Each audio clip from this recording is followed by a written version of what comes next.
Choose one, keep your cool, and focus entirely on the weight of the air in the room at the moment.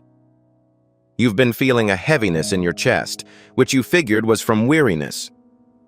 However, the weight of honor, or the internal frequency of your elevation, is pressing deeply into your spirit.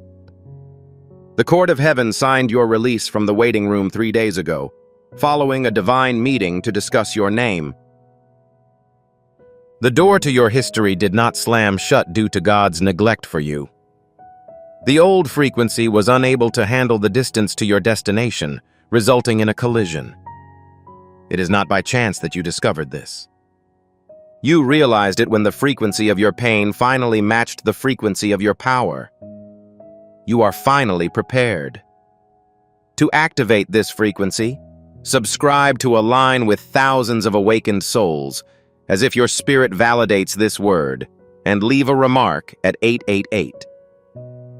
Please stay with me until the end of this message, as I will show you how to stop opposing the wind and start utilizing the stream. By the end of this journey, you will not only understand the reason for your deadlock, but you will also have the proper tool to reestablish your mental equilibrium and activate the hidden authority that was always within you. I'm talking about a transformation that turns your waiting room into a throne chamber, and I'm going to reveal a NASA-verified breakthrough, the genius within you.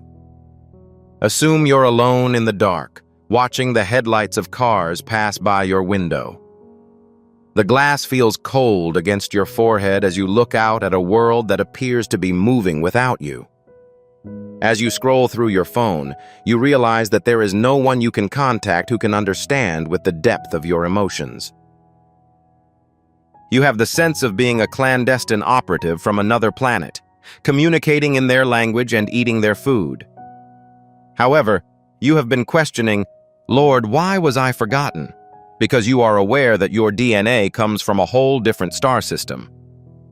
However, see chapter 2, verse 25 of Joel. God says, I will replenish the years that the locust has consumed. The Hebrew word for restore is shalom. Shalom entails more than simply restoring what has been lost. It refers to the completion of a task or the payback of a debt with interest. It's similar to a court finding a criminal guilty and ordering them to reimburse you for the $100 they stole, which equals $500. That is peace. God is repaying you tremendously for your suffering. If you lose 5 years, He will condense 20 years of blessing into the next 5 years. You are not simply beginning a period of recovery. You are about to begin a period of indulgence. What causes the sense that your prayers are occasionally crashing with a metallic ceiling? Scientists define the beta state as a survival frequency that your brain is tied to. While your mind is filled with terror, you are attempting to conjure a miracle. However, every newborn is born with a frequency called theta, which is a condition of genius. The world, trauma, and expenses block the frequency as we age, causing us to lose our connection to the divine flow. The raw, unpleasant ideas creep in as you sit there at night. You may be asking why the person who exploits and lies prospers while I, who prays and fasts, can't pay my rent. You are hesitant to communicate your harsh jealousy to anyone. You have the sensation that God is ignoring your resume while giving promotions to others who are unaware of His presence. However, follow the pattern of the greats who came before you. Joseph was abandoned by the very people he had helped, and he was confined to a dark, damp cell. He did not simply sit seated, waiting for the door to open. According to Psalm 105, verse 19, the Lord's word tested him until it was fulfilled. Saraf is the Hebrew phrase for tested, and its definition is to be refined by fire. Joseph was not simply waiting. His DNA was being adjusted to match the frequency of a throne. God was consuming the slave identity so that the king's identity might emerge. The resonance assessment framework for your current situation is as follows. It is difficult to accept a high-level assignment while using a low frequency. To see the shift, first locate the places of your body where you feel stress when thinking about your future. Does your midriff contract? That is a frequency disparity. Imagine if the oxygen you breathe is a type of liquid light in your consciousness. The doubt and years of feeling forgotten are wiped away as you watch the breath move past the point of tension. You may feel a mild tingle. That marks the end of the previous frequency. NASA's most sophisticated research has shown that 98% of children are born with creative abilities comparable to those of savants. However, as we age, this capacity decreases to almost nothing. For what reason? As a result of our lack of access to the theta state, which is distinguished by profound intuition and frequent miracles. What if I told you that you don't need a decade of mountaintop meditation to restore it? What if there was a 7-minute sound key that could override your rationality and activate the genius frequency instantly? As your time in the waiting room has come to an end, I must now demonstrate this to you. Dear Chosen One, the knowledge I am about to provide may appear too simple to be correct. However, keep in mind that the most profound truths are always the most obvious. You've been looking for a sign from the cosmos, but it's actually wanting a frequency from you. The Spirit says, "This is the divine provision for your new season." You've been counting pennies for years while others have been counting blessings, but the ATM in paradise is now open. God is asking you to step aside and allow me to reset your consciousness. This is more than just enhancing productivity. It's also about achieving alignment. Science is finally starting to understand a sacred technology. It acts as a conduit between divine favor and your human efforts. Former NASA scientists revealed that theta frequency, a specific neurological condition, acts as a tuning fork for the ineffable. You were born with the frequency of profound insight and genius capacity, which the world has suppressed. This phenomenon is referred to as the genius wave. It is a spirit recalibration device rather than a product. Consider your mind to be like a radio that has been set to a dormant frequency for a lengthy period of time. Whatever volume you pray at, the signal is garbled. The genius wave is the key that sets the dial to the exact frequency of heaven. Despite the fact that it just takes 7 minutes of your time to listen to this sound technology, it performs a surgical operation on your neural pathways that would normally require years of isolation. The Father is currently notifying you that I have provided you with the necessary technology to allow you to hear my voice with better clarity than you have ever had. This activation revitalizes what was previously dormant. If this recalibration speaks to your essence, the information you need can be found in the pinned comment below. Conduct an investigation only if you are drawn to it by the Spirit. I must now reveal information that no one else will. Something that may make you uncomfortable. The favor is manifesting, and you have successfully passed the exam. Yet the following is the unvarnished truth. A part of you feels afraid. You've been praying for a breakthrough, but in the middle of the night, a voice speaks to you. What happens if I am given the promotion but then fail to fulfill it? What if success transforms me into someone I can't identify? What if it is revealed that I am a phony to everyone? You are concerned about the visibility linked with your headpiece. You have seen others receive blessings and then collapse in public, and you are concerned that you will be the next to do so. However, pay close attention. Pick one. That apprehension does not indicate vulnerability. It symbolizes sagacity. You are terrified because you realize the enormity of the responsibility that is being forced on you. The people that fell were not afraid because they were unaware of the weight. Your healthy terror indicates your readiness to handle the kavod. Fear is not a limitation. It indicates preparation. It is critical that you understand that the adversary is not satisfied while you shift to this new frequency. He is using specific techniques to gain your attention.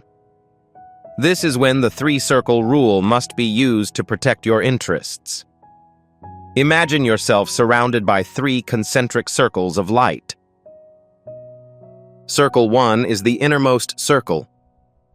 This is designed for your and God's exclusive use. This is where your most frank prophetic statements and most confidential visions are kept. Circle 1 follows the policy of perfect stillness. The enemy cannot read your mind, but he can hear your words, which is why you never speak these thoughts aloud to anyone. The second circle is the center circle.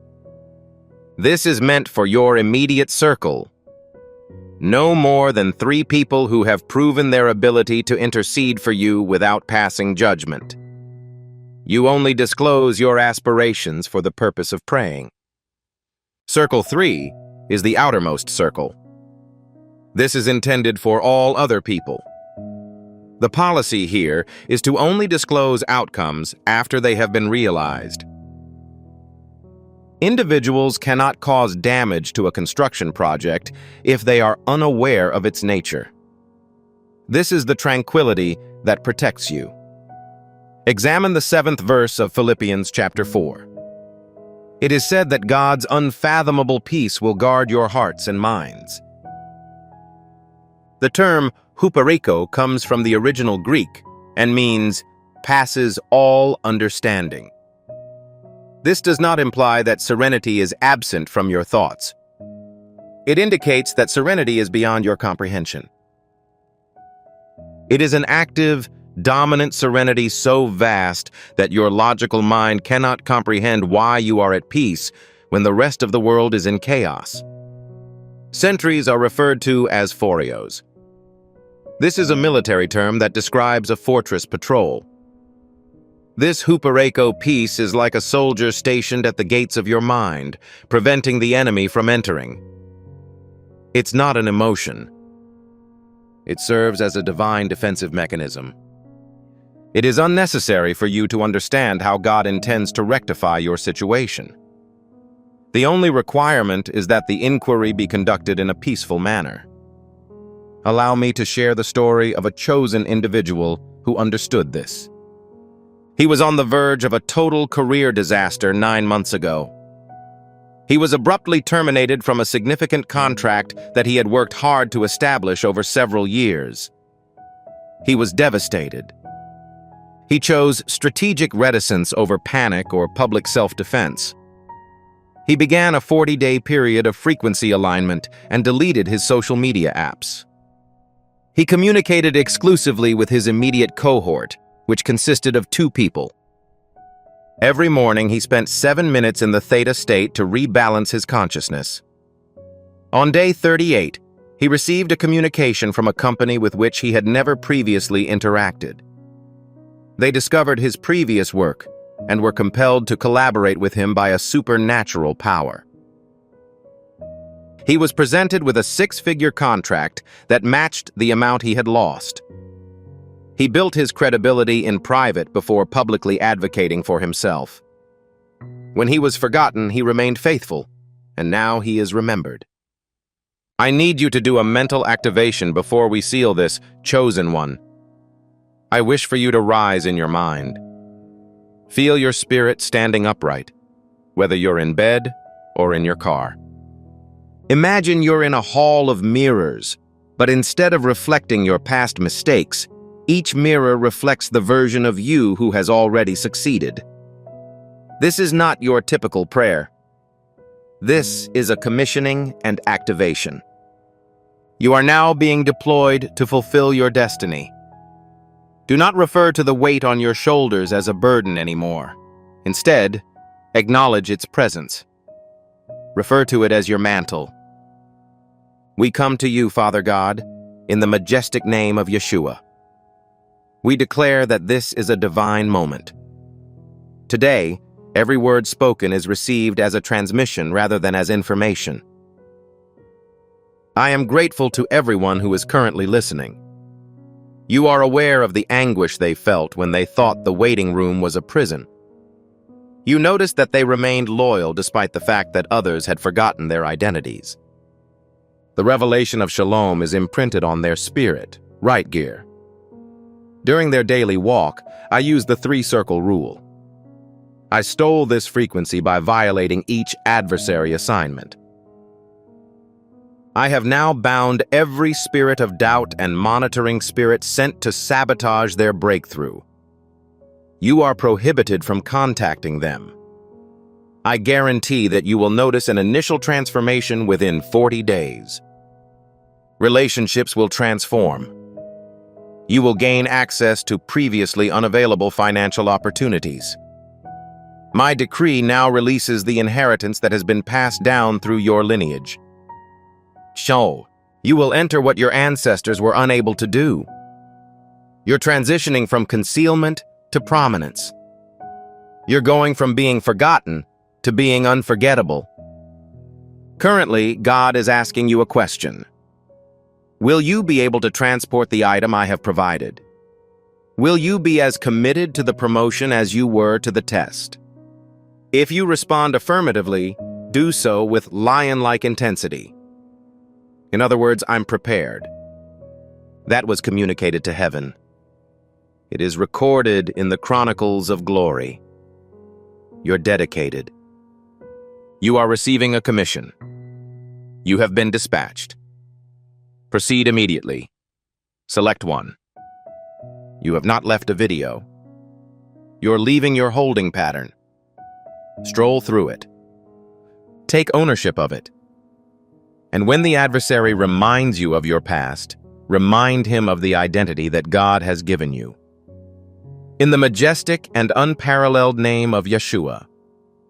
Do not say Amen at this time. I would like you to hold this frequency for 60 seconds. Allow the weight to settle in your bones. The room is undergoing a transformation. Select one and maintain your attention on my voice at this moment. Silence the oppressive pressure in your chest, which indicates that you have erred in your interpretation of God's plan. There is only one reason why the enemy is shouting at you today. He is aware of the events that will transpire tomorrow. All of this will conclude tomorrow. The conflict, the confusion, the battle. However, proceed with caution as this is of paramount importance. It is not concluding due to luck. This is the conclusion as a result of your actions. Recall the moment this week when you were tempted to scream or give up, but you chose to remain silent. At that time, you were unaware that the silence was a weapon. The act that signed the enemy eviction notice was that specific moment of restraint. You did not undermine your destiny. You expedited the process. Just to deliver you this verdict, God obstructed all other activities you were scheduled to complete today. Therefore, secure your spirit, for I am about to read the decree that will alter everything. No, you did not discover this recording by accident. You were not directed to this location by the algorithm. The Holy Spirit did. This is a divine appointment that was established prior to the Earth's formation. You are currently at a threshold, and I require your presence until the very last second of this transmission. In the next few minutes, I will present you with the legal decree that terminates the enemy's assignment to your life. I am going to guide you through the zero-compromise audit, allowing you to identify the precise areas in which you prevailed, despite the fact that you believed you were losing. And at the conclusion, we will seal this eviction notice with a prayer that permanently closes the door on your past. Please refrain from clicking. Your future self is imploring you to pay attention, because you may inadvertently reopen a door that God has already closed if you depart at this time. I would like to discuss your current situation. I am aware that the atmosphere has been peculiar for the past 72 hours. It is not merely silent, it is heavily laden. It is reminiscent of the atmosphere preceding a thunderstorm. It is possible that you were in your vehicle yesterday, gazing at the steering wheel and unable to turn the key, experiencing a profound sense of exhaustion that felt as though it was rooted in your bones. Whoa. Or perhaps you awoke at 3 a.m. this week, your heart racing as you scanned the darkness of your bedroom, feeling as though something was amiss, but you were unable to identify the cause. You experience a sense of suspension, as if you are suspended in a void between the life you have and the life you were promised. Maz, the enemy has begun to whisper a very specific lie to you in this void. Listen to your own thoughts. He is informing you that the reason everything appears to be in a state of stagnation is due to an action you took. He is reliving that moment from last week in your mind. That moment when you distanced yourself from that individual. The moment at which you declined to assist due to exhaustion. The moment at which you abruptly ceased to attempt. The accuser is informing you that it was a failure. He is informing you that the blessing has been delayed as a result of your disqualification at that moment. However, I require your understanding of the precise statements made in the scripture regarding this particular moment. Examine the 9th verse of chapter 1 of Nahum. It states, "What are you doing to defy the Lord? He will put an end to it. Affliction shall not recur for a second time." Pay attention to that assurance.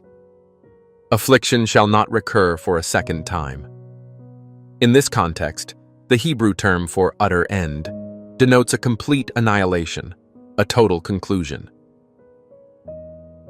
God is indicating that the conflict you are currently engaged in is not permitted to recur. The adversary is attempting to deceive you into believing that this is a recurrent pattern. He desires for you to believe that your actions have reset the clock, necessitating that you repeat this lap around the wilderness.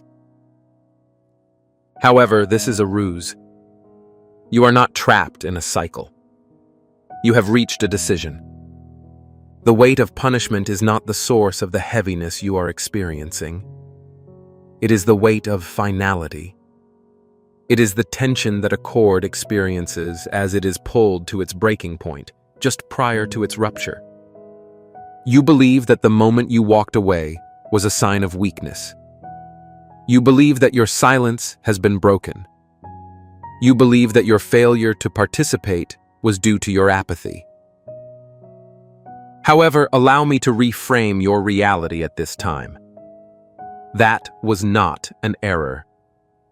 That was an approach. The most violent act of spiritual warfare you have ever committed was the act of doing absolutely nothing. I would like to provide you with a detailed explanation of the reason for this. The world informs you that progress appears to be in motion. It informs you that you are failing if you are not running, striving, or fixing. However, in the kingdom, spiritual advancement frequently manifests as complete silence amid disorder. What you perceived as surrender was actually a form of holy refusal. Holy refusal is the act of ceasing to provide the enemy with the reaction that he is seeking. Observe that the adversary is unable to generate energy. He is only capable of stealing yours. He incites you to panic by presenting you with a crisis. He sends a toxic individual your way in anticipation of an argument. He postpones your blessing in anticipation that you will strive. Upon your response, you execute his contract. You consent to participate in his game under his terms. However, the moment you ceased, went silent, and declined to participate, you did not abandon the battle. You deprive the enemy of sustenance. It is imperative that you comprehend that this is not merely a pleasant theory. This is a biblical mandate that has been misinterpreted in your mind for years. We must examine Ephesians chapter 6, verse 13. You have heard it on 1,000 occasions. It states, "And having done all that is necessary to stand, simply stand." This is perceived as passive in the English language. This sounds like loitering. It seems as though you are passively waiting for God to appear without taking any action. However, this is due to the fact that the English translation fails to capture the intensity of the original language. The Greek term for stand is histemi. Pay attention to the force of that phrase. Histemi. It does not imply that one should remain in a particular location. It is a military term that refers to the ability to maintain a critical position in the face of intense fire without yielding a single inch of ground. It refers to the construction of a fortress that is immovable. Soldiers are not recharging when they participate in hystemia. Each muscle is contracted. Each sense is attuned. He is employing an immense amount of force to maintain his position in the face of the pressure that is attempting to push him back. Therefore, examine the past few days from this perspective. Histamine occurred when the fear attempted to induce panic, and you opted to remain seated and breathe. That was hystemi when that individual attempted to provoke an argument in order to steal your peace, and you chose to put down the phone and remain silent. You were maintaining the line. By refusing to be influenced by the visible circumstances, you were establishing your spiritual authority. You were practicing holy refusal. Additionally, the enemy is currently without ammunition as a result of your retention of that position. With the expectation that you would react, he launched his most powerful shot at you, but you remained steadfast. This is the reason for the changing atmosphere. The test is successfully completed by refusing to relinquish your tranquility rather than by conquering a city. We will now implement this. We are going to demonstrate to your logical mind that you have already prevailed in this conflict. We are going to conduct an audit that I refer to as the zero compromise audit. I do not desire for you to relocate your physical body. Rather, I desire for you to relocate your memory. I would like you to redirect your internal gaze and examine the past 72 hours of your life. We are going to locate the evidence of your victory. Visualize the timeline from 3 days ago to the present moment. I would like you to identify the precise moment at which the pressure reached its peak. It is possible that you received a text message. It is possible that the bill was unexpected. It is possible that it was a period of depression. Locate that moment in your memory. Clearly perceive it. Now, consider the thing that you nearly accomplished. Did you nearly send that angry response? You nearly reached out to the individual whom you are aware should not be contacted. You were on the brink of making a decision due to fear. But then, consider the actions you actually took. You ceased. It is possible that you have fallen asleep. It is possible that you fixed your gaze on the wall. It is possible that you shed tears. However, you refrained from making any concessions. The agreement with the enemy was not executed by you. Your triumph is situated in the space between the overwhelming desire to react and the decision to remain tranquil. The holy refusal is that gap. I would like you to mentally apply a red stamp to your mind at this moment. Visualize it. This stamp is declared null and void. I would like you to recall the contract in your imagination. This week, the adversary attempted to induce you to execute a document. The agreement to fear. The agreement to strive. The agreement to return to one's past. Observe that contract with clarity. Immediately, take the red stamp and mentally press it down onto the paper. It is empty. This contract is rendered null and void as a result of your failure to respond. You maintained your compromise at 0, which has resulted in the enemy having no legal authority to interfere with your upcoming season. You may be under the impression that this is overly straightforward. You may be under the impression that a significant breakthrough cannot be achieved by simply refraining from reacting. It is possible that you are under the impression that you must engage in more physical activity in order to obtain this conclusion. I comprehend your uncertainty. It is natural to desire to earn one's freedom. However, it is imperative that you observe the practical implications of this when the consequences are life or death. Theories are enjoyable. However, they are inadequate without empirical evidence. I would like to share a story with you about a man who implemented this exact protocol of holy refusal when he was left with only $12 and a mountain of debt. Additionally, permit me to demonstrate precisely what transpired in his reality. This man was observed in the parking lot of a grocery store, staring at his banking app on a phone with a cracked screen, just 72 hours after he declined to sign the enemy contract. The exact amount of money in his possession was $12.43. That evening, he was required to pay his bills. He was in a state of desperation when his phone rang. It was a message from an old business associate who was offering him a quick job. It was a rapid source of income. His immediate debt was satisfied with the sum. However, there was a snag. The position necessitated that he manipulate the truth. It necessitated that he compromise his ethical standards. It was a space that was gray. His thumb was hovering over the reply button at that precise moment. He could detect the sweat on his palms as he gripped the steering wheel. His logical mind was urging him to accept it. His survival instinct was to scream that he had no alternative. However, his spirit was stifled by a heavy knot in his stomach.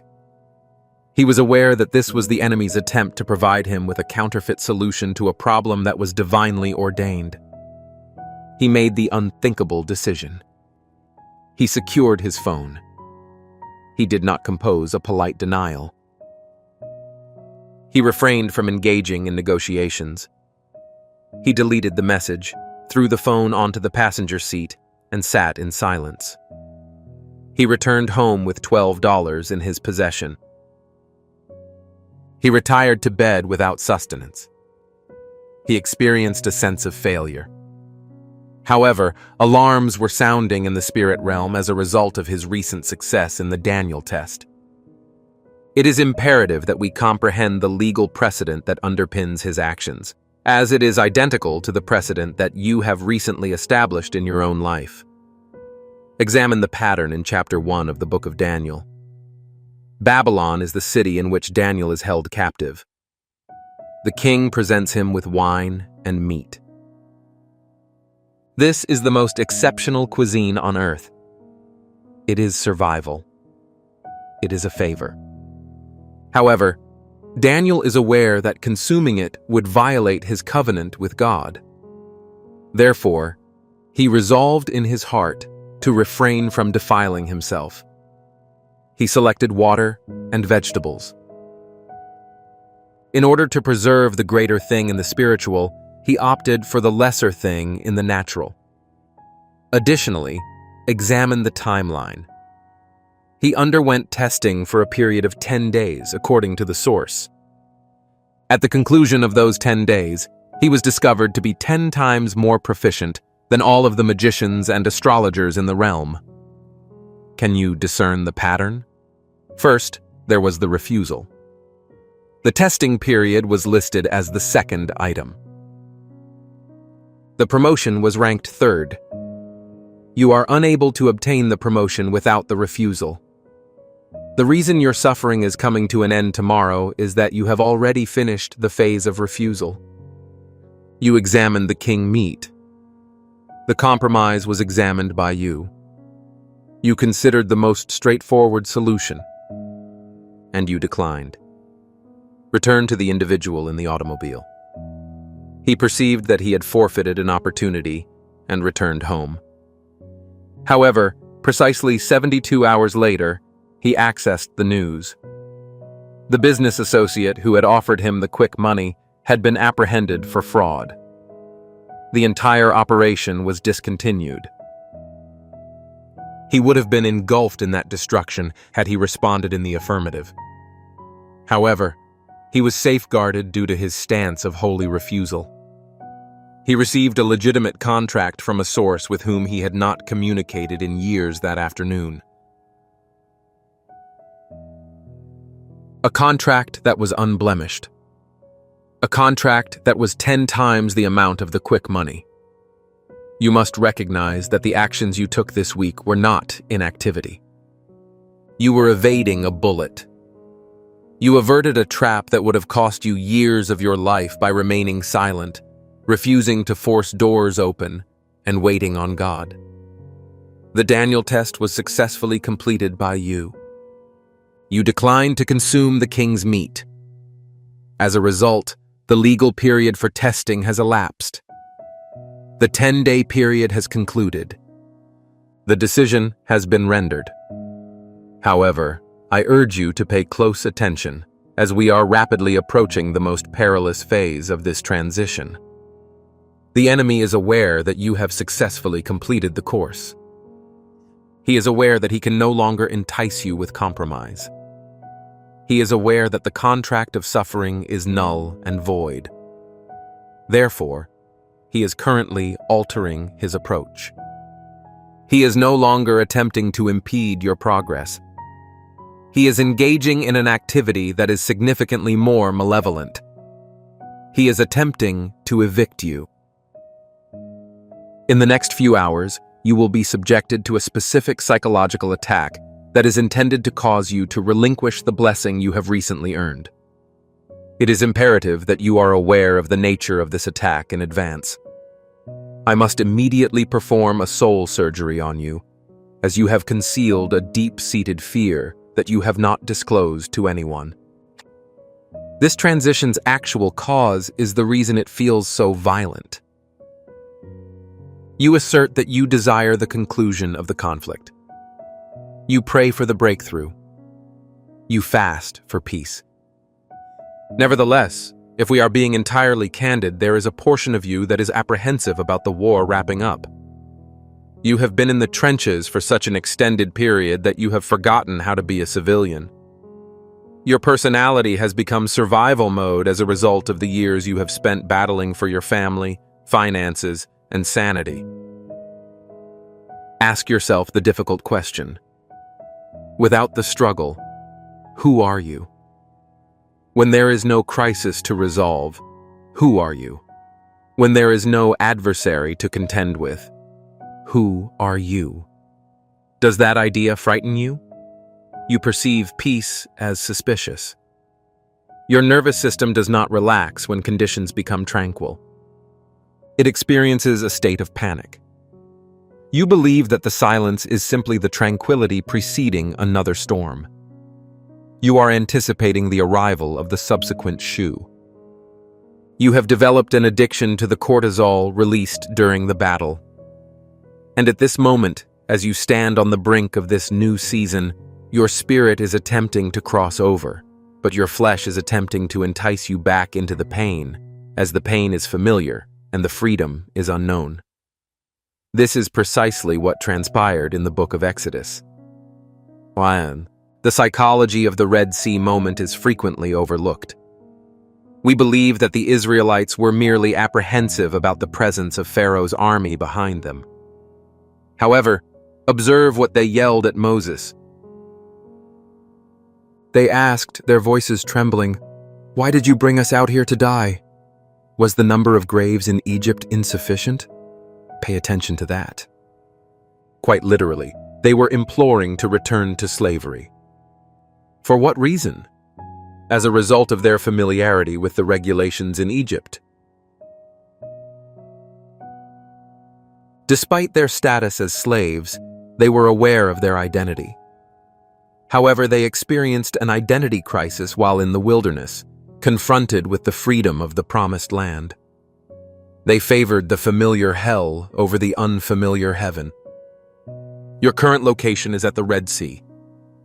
The waters are receding in front of you, and the enemy army is situated behind you. Additionally, the anxiety you are experiencing today is not indicative of imminent defeat. It is due to the fact that you are on the brink of independence and have not yet acquired the necessary skills to operate in a free state. This is recognized by the adversary. He knows he cannot legally touch you anymore because you passed the Daniel test.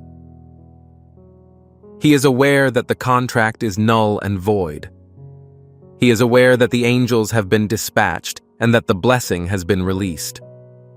Consequently, the following is the unexpected twist that fundamentally alters your perspective on this week. The enemy is no longer attempting to impede your progress by attacking you. He is attempting to evict you by attacking you. There is an immense disparity. To prevent you, he possesses the authority to obstruct your blessing. He does not. When you stood in holy refusal, that power was broken. However, in order to evict you, he must deceive you into voluntarily leaving the residence that God has already bestowed upon you.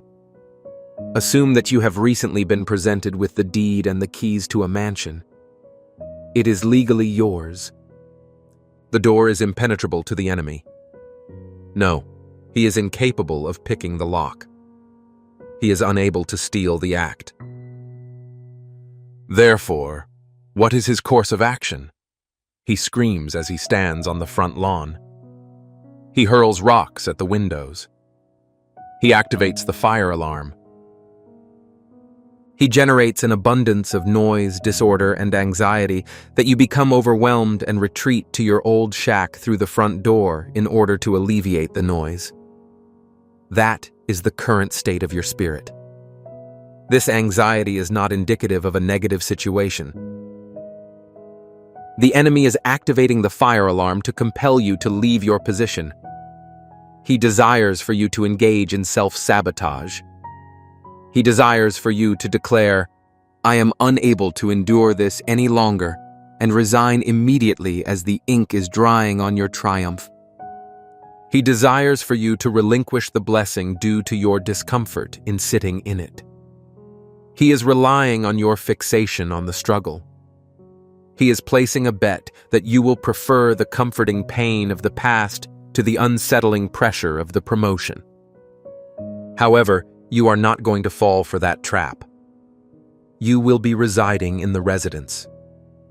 You are going to permit him to scream on the lawn while you sit at the table that God has prepared for you. Since you are aware that his strategy is to evict, you can anticipate his strategies.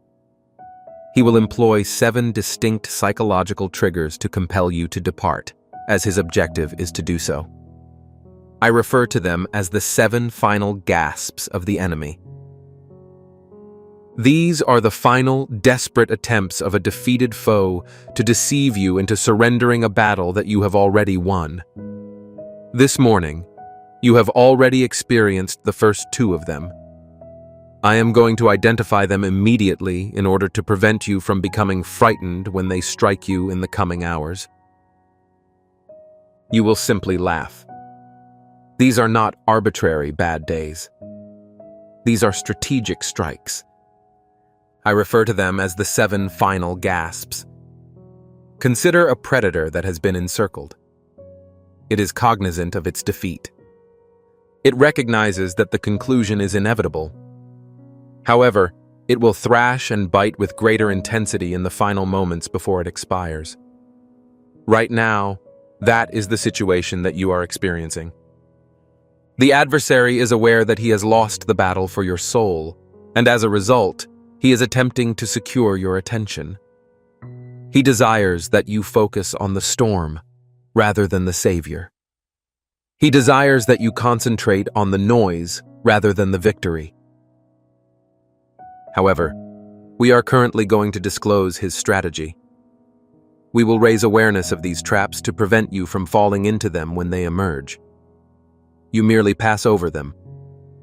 I refer to the initial gasp as the recall. A ghost from your past will attempt to manifest in your present within 24 hours of your spiritual breakthrough.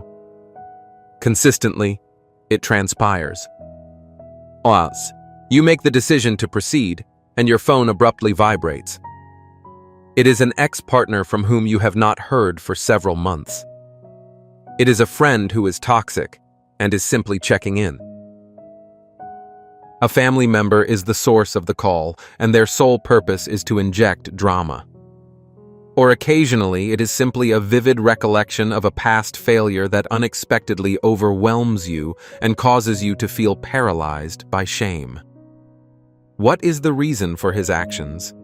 He is interested in determining whether you are still emotionally attached to Egypt. He is curious to determine whether you will allow the familiar pain to infiltrate your life. He is verifying the lock to determine whether he still possesses the key to your emotions. Your response must be complete silence. Please refrain from responding. Please refrain from providing an explanation. Do not even consider the possibility. Eliminate the text. Abandon the memory.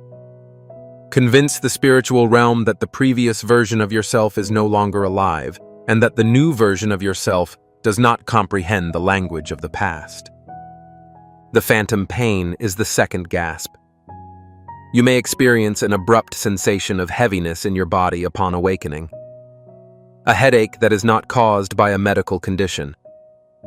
The sensation of exhaustion that overtakes you at noon and prompts you to retreat to your bed. Despite the fact that you were in good health yesterday, you may experience physical symptoms. You suspect that there is an issue with your health. You believe that you are insufficient. False. This is a form of somatic interference. Your vessel is under attack by the enemy due to his inability to penetrate your spirit. His intention is for you to collapse in a state of defeat. He desires for you to assert that I am too fatigued to accept the blessing. Refuse to acknowledge that diagnosis. Refrain from asserting that illness. I would like you to imagine that the heaviness is a dark cloud that is hovering over your skin at this moment. Destroy it in your mind. Instruct your body to align with the victory that you have experienced in your spirit. There is no truth to this suffering. It is a shadow, and shadows are incapable of causing harm unless one has faith in them. The financial scare is the third gasp. This is the most prevalent trap, and it catches a significant number of the chosen ones off guard. A sudden, unforeseen expense will arise immediately prior to a significant financial release. Your car breaks down. A bill that was overlooked is received in the mail. An unexpected fee is deposited into your bank account. The timing is consistently accurate. It transpires precisely when you elect to entrust your finances to God. For what reason? As a result of the enemy's desire to foster a poverty mindset. He desires that you panic. Right before God pours abundance into them, he desires that you clench your hands in fear of lack. And if you clench your hands in fear, you will be unable to receive the overflow. Appreciate the nature of this bill. It serves as an interruption. A bluff. Refrain from allowing your heart rate to increase. Examine that expenditure and mentally assign it to the category of paid. The enemy is merely attempting to impose a tax on a blessing that he is unable to halt. The initial 3 traps are external. Although they are irritating, they are effortless to identify once one is acquainted with the playbook. They are merely background noise. However, The subsequent 4 traps are significantly more hazardous due to their internal nature. They do not target your wallet or phone. They target your subconscious mind. As you are asleep and defenseless, they strike you. In particular, the 4th trap is an incident that occurred to you last night. You likely dismissed it as a mere bad dream, but it was actually a spiritual invasion that was intended to instill a seed of doubt in your spirit before you awoke. The dream attack is the 4th gasp.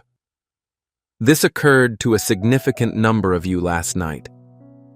Although you retired to bed with a sense of optimism, you were enveloped in vivid, chaotic nightmares. It is possible that you had a dream in which you were ensnared in a maze, re-entered a residence that you occupied a decade ago, or were pursued by an entity that was invisible to you. You awoke feeling depleted rather than rejuvenated. You awoke with a dense fog of perplexity obscuring your thoughts. This is a strategic move. The adversary is aware that he is unable to access you while you are awake and defending your thoughts, so he attempts to infiltrate your subconscious while you are asleep. He intends to sow a sentiment of apprehension in your mind prior to your feet ever touching the ground. Do not analyze these dreams. Please refrain from conducting an internet search for their definition. They are spiritual spam. At this moment, I would like you to envision a delete button in your mind. View the perplexing images from last night and mentally press the delete button. They do not possess any authority over your day. The isolation pressure is the 5th gasp. You will experience a profound sense of isolation within the next few hours. You will experience the sensation of speaking a different language when you observe your family, friends, and spouse. You will be compelled to provide an explanation in order to ensure that they comprehend the circumstances you are experiencing. Refrain from executing the action. There is a trap here. The adversary desires for you to expose your pearls to the pigs. He desires for you to expend your spiritual energy in an effort to prove yourself to individuals who are dedicated to misinterpreting you. Accept the solitude. It is not a form of rejection. It is safe. You are currently in the cocoon phase of the transformation, and a cocoon can only accommodate one individual. The imposter syndrome is the 6th gasp. This is the voice that will whisper, "Who do you believe you are to receive this blessing?" It will serve as a reminder of your past errors. Your lack of qualifications will be highlighted. It will inform you that you are a fraud and that everyone will discover this. The purpose of this trap is to induce you to decline the invitation to advance to the next level. Acknowledge its nature. The statement is false. Your perfection does not qualify you. Your calling qualifies you. The 7th and final gasp is the most perilous of all. It is a premature celebration. The adversary will present you with a small, fabricated victory in the hopes that you will accept it. He will send a small sum of money or a partially open door in the hopes that you will relinquish your pursuit of a complete breakthrough. When you are intended to ascend the mountain, he desires that you park on the beach. Do not commemorate the crumb when God has promised you the bakery. Acknowledge the minor victory, but maintain your focus on the future. The complete playbook is now at your disposal. The traps are visible on the board. However, comprehension of the opposite course of action is only half the battle. It is imperative that you are aware of the precise actions to take during these final critical hours. Presently, you are in a region of transition. Consider it analogous to a spaceship transitioning from the vacuum of space to the atmosphere of a new planet. To prevent an explosion upon entry, it is necessary to pass through an airlock chamber and pressurize the vessel. I will provide you with the 24-hour airlock protocol. This will serve as your operating system for the subsequent day. Stabilizing one's spirit necessitates 3 internal actions. The initial step is to cleanse one's mind. The scripture in Isaiah chapter 43 states, "Do not remember the former things, nor consider the things of old." Observe, I will execute an innovative action. The instruction is frequently overlooked, despite the fact that we frequently quote it. The new thing cannot be perceived if your mind is overloaded with the old. The Hebrew word for perceive in that context is yada, which denotes an intimate understanding and experience. If one is mentally replaying the failures of yesterday, it is impossible to experience the triumph of tomorrow. I would like you to imagine yourself walking through the hallways of your mind at this moment.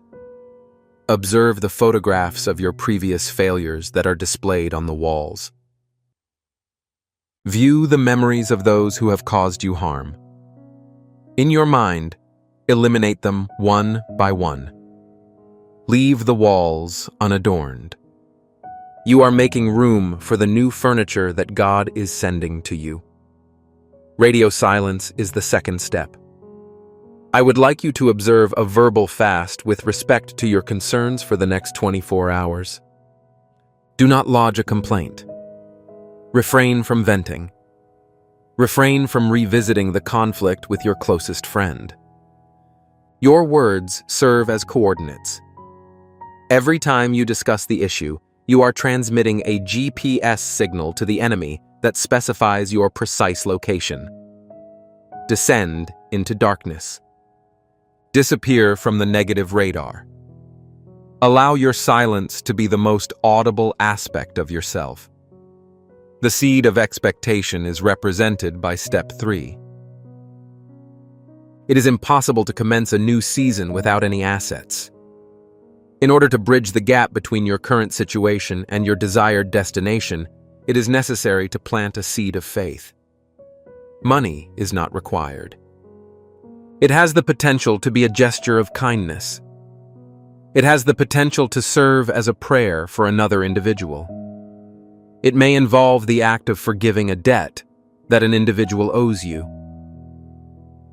Perform an action today that you would perform in the future. Act as though you are already part of the blessing. This communicates to the spiritual realm that you have confidence in the transition. The traps have been identified by you. The airlock protocol has been enabled. I would like you to now observe the clock, or simply feel the time of day. The timeline is in a state of flux just beneath your feet. The atmosphere is diminishing. We are on the brink of the final crossover point. I will demonstrate the precise events that will transpire by this time tomorrow, as the prophetic vision I perceive is not merely a modification of circumstances. It is an entirely new interpretation of your reality. I would like to establish this in reality for you, as I am aware that your logical mind is resisting the notion that a simple change in behavior can truly conclude a season of suffering that has persisted for years. You are perplexed as to how silence could potentially break a curse. I would like to share a story with you about a woman who was present at a family dinner table a few months ago. She was considered the black sheep of her family. She was the object of their attention each time they convened. Her faith was ridiculed by them. They inquired about her career choices. They diminished her aspirations. For years, her response was consistent. She would respond by resisting. She would defend herself. She would cry. She would leave the table in a rage. And every single time the enemy won because he stole her peace and lowered her frequency. But this time, she had received the revelation of the airlock protocol. She sat at that table and the insults started flying. Her brother made a snide comment about her financial situation, asking when she was finally going to get a real job. Her mother critiqued her life choices, implying she was behind in life compared to her cousins. In the past, she would have snapped. Her heart was racing. She gripped her fork so hard her knuckles turned white. She wanted to scream. She wanted to throw the facts in their faces. But she remembered the protocol. She remembered that her words were coordinates for the enemy. So she did something radical. She stayed completely silent. She did not defend herself. She did not storm out. She just took a bite of food, chewed slowly, and internally blessed them. She visualized herself behind a thick glass wall where their words could hit the glass but could not touch her spirit. The result was terrifying at first. The silence at the table grew awkward. They tried harder to provoke her because her lack of reaction confused their demons. But because she gave them no fuel, the fire eventually burned out. The dinner ended.